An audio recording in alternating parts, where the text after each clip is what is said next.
Hello friends, हमारे पिछले lecture में हमने कॉम्प्लेक्स नंबर में कुछ थियरीज देखी थी और कॉम्प्लेक्स नंबर की कुछ प्रॉपर्टीज देखी थी। आज हम कुछ और प्रॉपर्टीज देखेंगे और फिर एग्जाम्पल पर आएंगे। ठीक है, फर्स्ट है डिस्ट्रीब्यूटिव लॉ। अगर Z1 multiply Z2 plus Z3 है, यहाँ पर गौर करने की बात यह है कि ये तीनों ही कॉम्प्लेक्स नंबर है, तो सिंपली रूल है कि Z1 मल्टीप्लिकेशन Z2 के साथ होगा प्लस Z1 Z3 होगा। ठीक है, सिंपल है, जिस तरीके से हमने पहले किया था बिल्कुल उसी तरीके से ही है।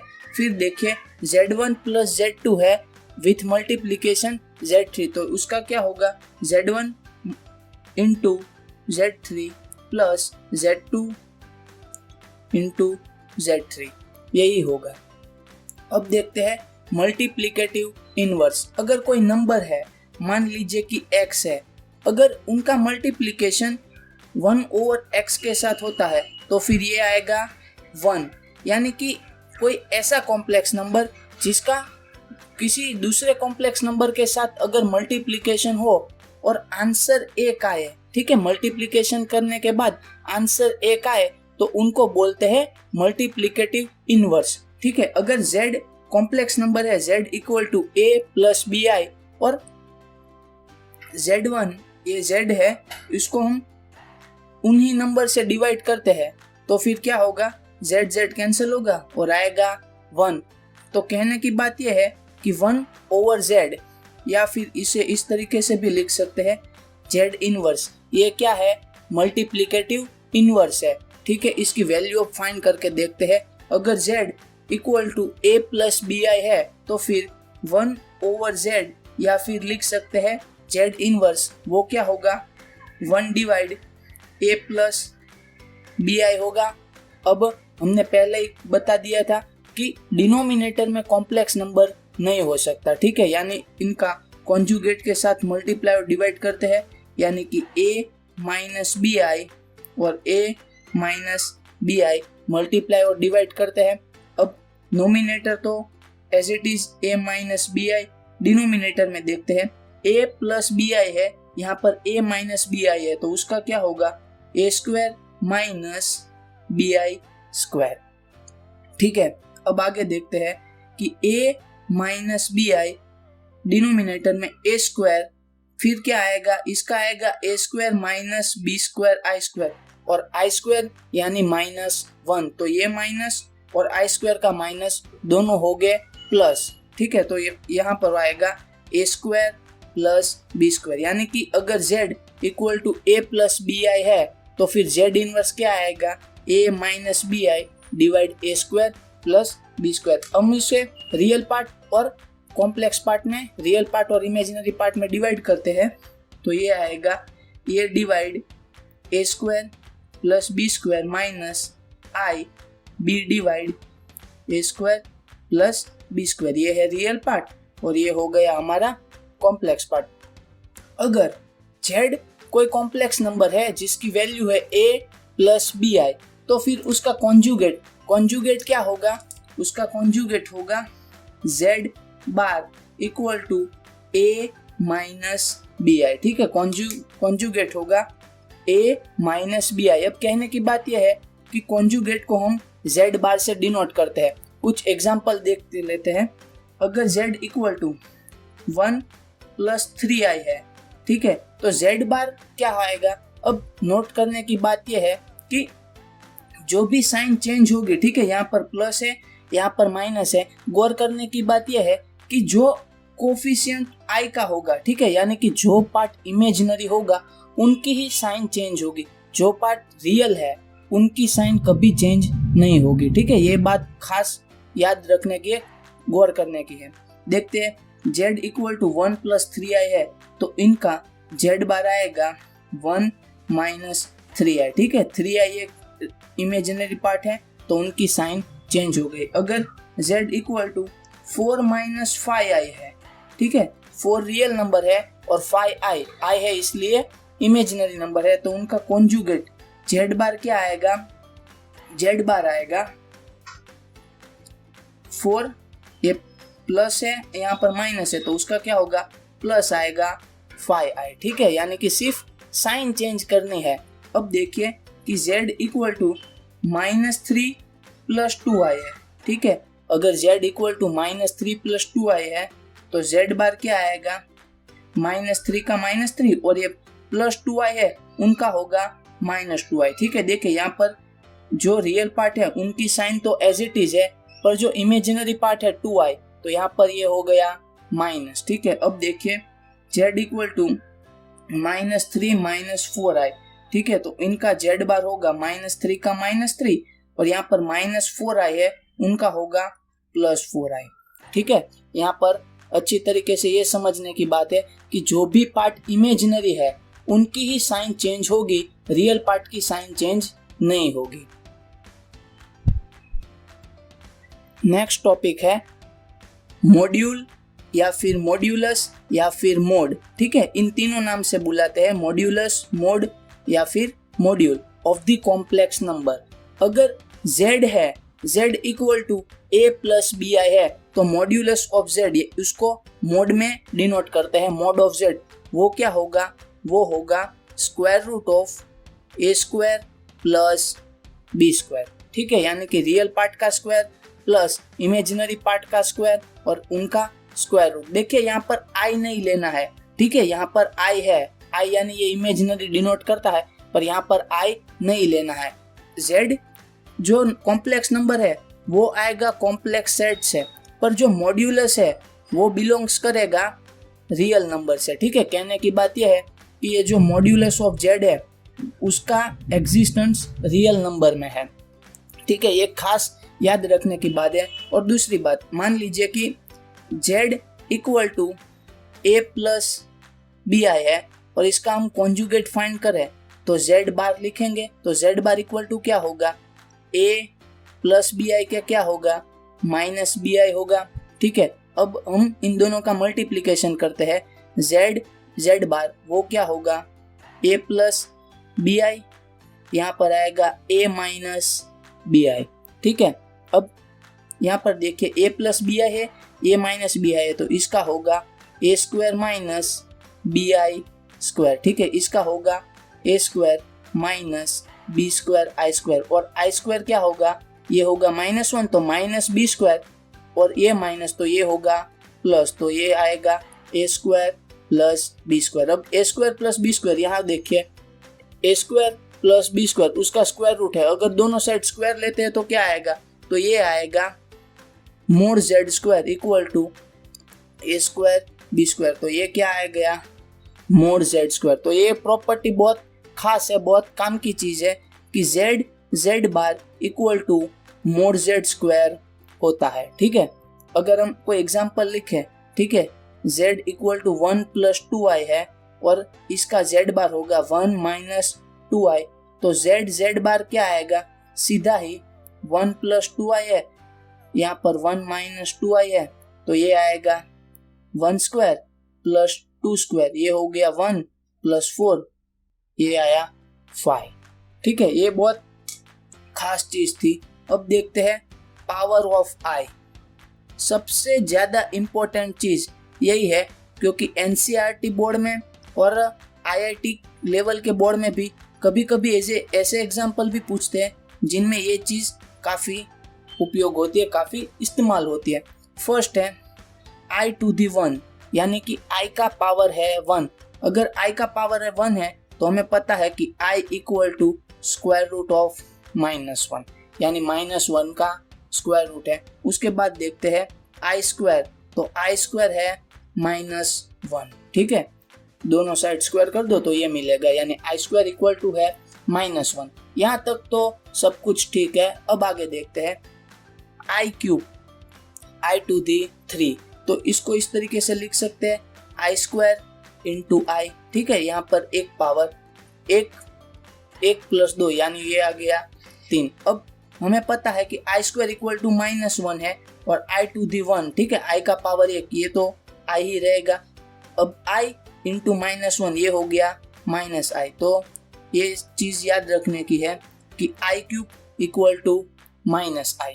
अब देखते हैं i⁻⁴, तो ये क्या होगा, i⁴ को इस तरीके से लिख सकते हैं i² और स्क्वायर। ठीक है, अब i² ये क्या हो गया, i² यानी कि -1 और उनका भी स्क्वायर, क्योंकि ये स्क्वायर अभी तो लगाना बाकी है, -1 और स्क्वायर, तो ये हो गया 1। तो i⁴ ये क्या है 1। अब i⁵, ठीक है, यहाँ तक ही याद रखना है, i⁴ तक हमें याद रखना है। ठीक है, कि i यानी √−1, i² यानी -1, i³ ये हो गया -i और i⁴ ये हो गया i। अब देखते हैं i⁵, तो ये क्या, इसे किस तरीके से लिख सकते हैं, i⁵ equal to i⁴ multiply i। ठीक है, इस तरीके से लिख सकते हैं। अब हमें पता है i⁴ यानी कि i की पावर 4 है, तो ये होगा 1, तो 1 इंटू i, तो ये क्या आएगा, i आएगा, यानी कि i⁵ उनका आंसर i आएगा। ठीक है, इस तरीके से हम किसी भी i की जो पावर है, ठीक है, रियल पावर यानी कि जो पावर होगी वो हम बिलोंग्स टू n में लेंगे। ठीक है, या फिर z में। ठीक है, पावर n और z में से ही होगी, तो जो भी पावर है उनकी वैल्यू इस तरीके से हम निकाल सकते हैं। कोई भी पावर ले सकते हैं, मान लीजिए कि i⁴ है 17, तो उसको किस तरीके से फाइंड कर सकते हैं, तो i⁴ है, इसको इस तरीके से लिख सकते हैं i⁴ मल्टीप्लाई i। ठीक है, 16 + 1 हो गया 17। अब देखिए इसको i² और उनकी 8 पावर टू दी i, 8 दूना 2, यह हो गया 16 और ये i।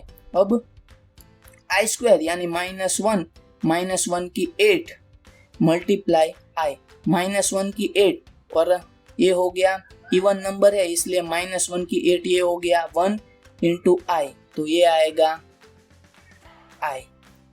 ठीक है, इस तरीके से आप किसी भी i की पावर हो तो उनका वैल्यू फाइंड कर सकते हैं। सिर्फ यहाँ तक याद रखने की चीज है कि i इक्वल टू √−1 होता है, i² इक्वल टू -1 होता है, i³ इक्वल टू -i होता है और i⁴ ये होता है 1। ठीक है,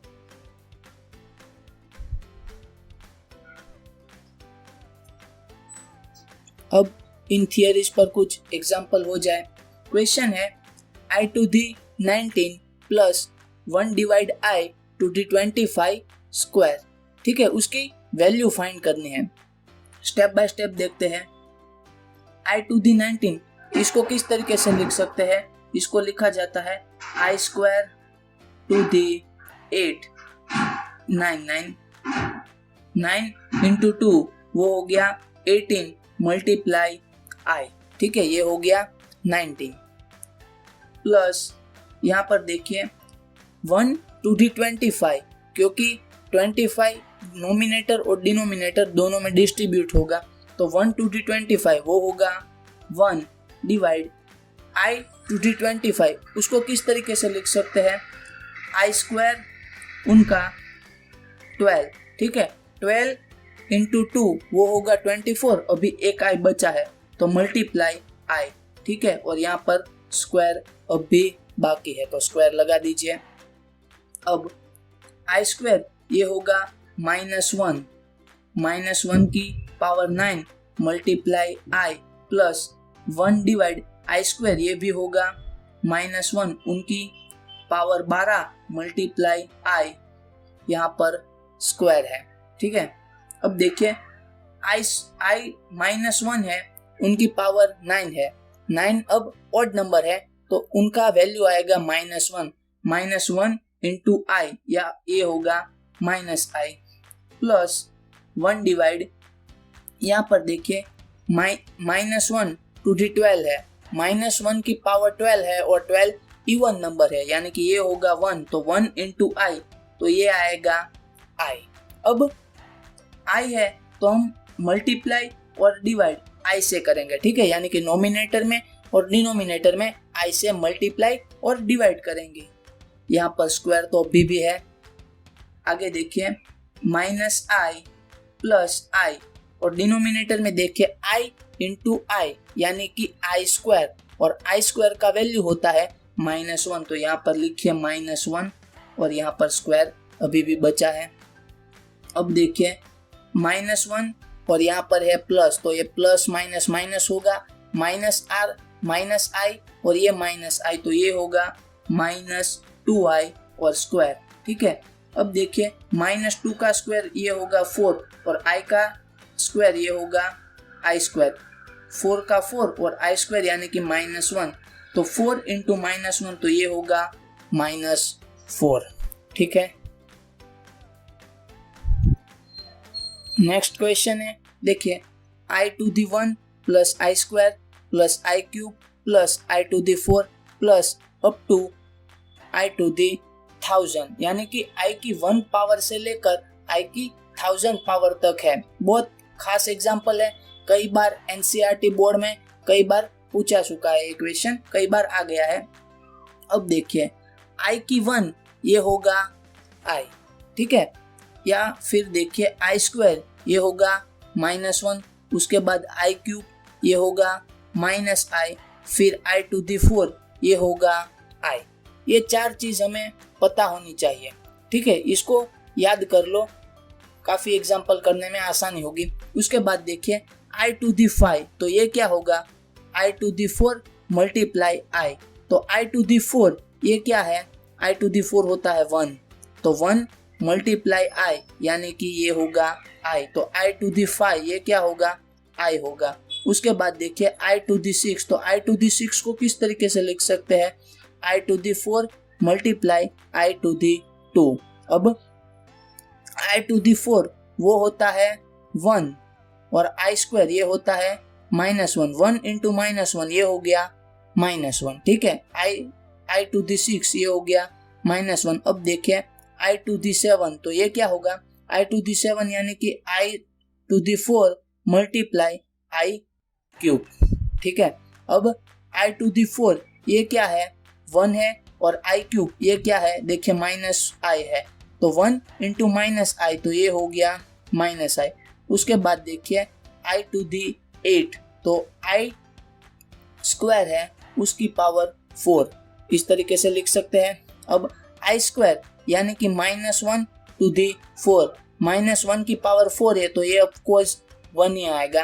अब क्वेश्चन की ओर देखते हैं, i plus i square plus i cube plus i to the 4, उसके बाद आएगा i to the 5 plus i to the 6 plus i to the 7 plus i to the 8 plus आएगा up to i to the 1000। ठीक है, 1000 तक जाएगा। उसके बाद देखिए i ये हो गया i, अब i स्क्वायर ये हो गया -1, i क्यूब ये है -i, i टू दी 4 ये है 1। ठीक है, इसको मैं ब्रैकेट करके रख लेता हूँ।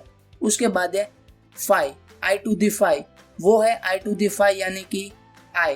उसके बाद देखिए i टू दी 6 वो है -1, उसके बाद है i टू दी 7 वो है -i, प्लस उसके बाद है i टू दी 8, तो ये है i टू दी 8 ये है 1, ऐसे आगे तक चला जाएगा। ठीक है, अब ये देखें कि ये जो ब्रैकेट है और ये जो ब्रैकेट है दोनों में सेम ही वैल्यू है। ठीक है, यानी कि मैंने 1000 i टू दी पावर 1000 है और एक ब्रैकेट में 4 को मैंने रखा है, तो ऐसे कितने ब्रैकेट हो गए, 1000 डिवाइड बाई 4 यानी कि ऐसे हो गए 250 ब्रैकेट्स। ठीक है, अब देखिए कि i और -i कैंसल, फिर 1 और -1 कैंसल, यहाँ पर भी i और -i कैंसल, 1 और -1 कैंसल, तो 0 प्लस इसका 0 प्लस ऐसे ऐसे करके सब 0 आएगा। ठीक है, कितने 0 आएगा, तो 250 टाइम्स होगा ये सब कुछ, क्योंकि 250 ब्रैकेट है तो 250 टाइम्स 0 आएगा, तो 0 plus 0 plus 0 up to 250 time, तो ये ऑफ कोर्स 0 ही होगा। ठीक है, यानी कि इनका आंसर आएगा 0। देखिए क्वेश्चन की जो डेटा है वो काफी लंबा चौड़ा है, पर आंसर बहुत ही छोटा है, 0।